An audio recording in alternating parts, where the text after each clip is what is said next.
Niadtong 1963, bulan to sa Disyembre, dito sa eskwelahan, nagbubuhat kami Christmas tree. Taas ang among Christmas tree, tumoy sungko sa kisami.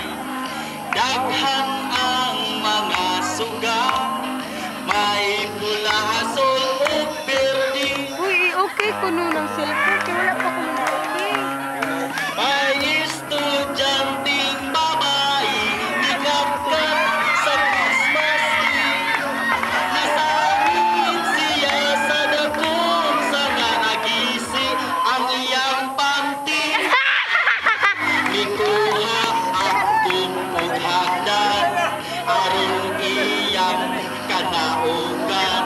Apan dili siya makatikang, kaya hagdan usaray ang may estudyanteng babae, ikakap sa Christmas tree. Nasamin siya sa dakong sana, nagisi ang iyang panty. Mikat-kat ko kay abangan, ang estudyanteng babae. Nangahulog mi wise swerte, nabalik man ang Christmas tree.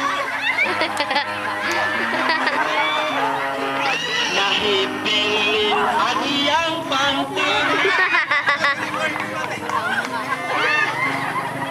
Maong di ay ang iyang panty.